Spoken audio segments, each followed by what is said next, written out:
Le Sésame, c'est une organisation qui existe sur Tétroville. Le Sésame, c'est un organisme qui offre une variété de services en sécurité alimentaire à ses citoyens.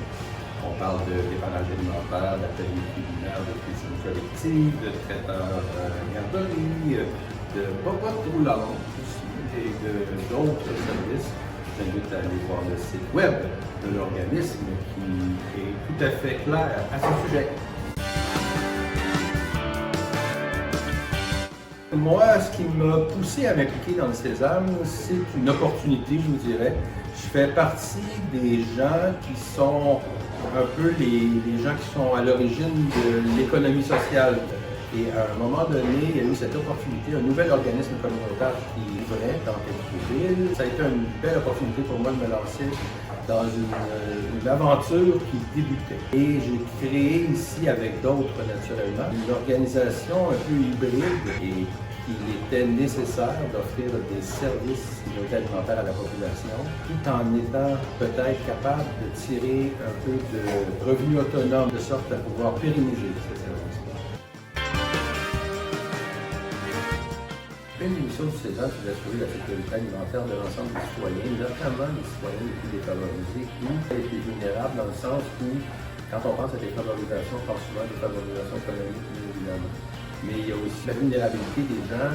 On pense aux aînés, par exemple. Pour ce qui est de la propagande, c'était ça, c'était d'assurer un service qui soit constant, soit pérenne, donc qui dure, qu'on puisse être capable de nourrir nos personnes aînées avec des aliments sains, nutritifs, goûteux, et qui sont aussi des aliments qu'ils aiment naturellement. Nous, on dit ici le repas un peu plus traditionnel. Bientôt, on travaille sur un projet qui permettra aux gens de se nourrir 7 jours semaine, tout le temps, au plus bas prix possible.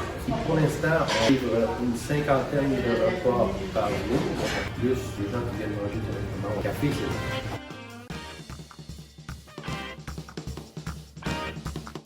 Le processus qu'on a mis en place au Sésame est un modèle assez simple qu'on trouve dans n'importe quel restaurant, je vous dirais. Les denrées de base dont on se sert ne sont pas des denrées qui proviennent de la récupération ou de Moisson Montréal, par exemple, ou de dons qui sont faits. Non, c'est vraiment, on a des ententes avec des grands distributeurs qui savent ce qu'on fait. On arrive là à créer des repas sans faire de compromis sur la qualité, avec des aliments frais qui proviennent de distributeurs locaux.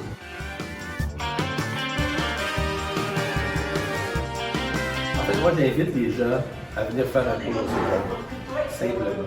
C'est-à-dire qu'il existe sur Internet notre site web. J'invite simplement l'ensemble de la population à être un peu curieux à l'égard du Sésame. Il faut comprendre que le Sésame est un organisme qui ne s'adresse pas aux personnes vulnérables.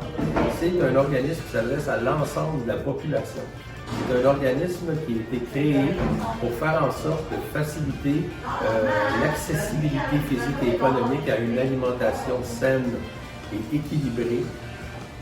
Et ça s'adresse à tout le monde, à vraiment tout le monde. Parce que, je le dis parce que souvent, il y a des gens qui vont confondre, ils vont penser que le Sésame ne s'adresse qu'à des personnes vulnérables. Ce qui est faux. Alors, le Sésame est un organisme au service de sa communauté. Et comme vous le savez, une communauté, c'est constitué de plusieurs strates socio-économiques de personnes. Et ici, tout le monde est bienvenu.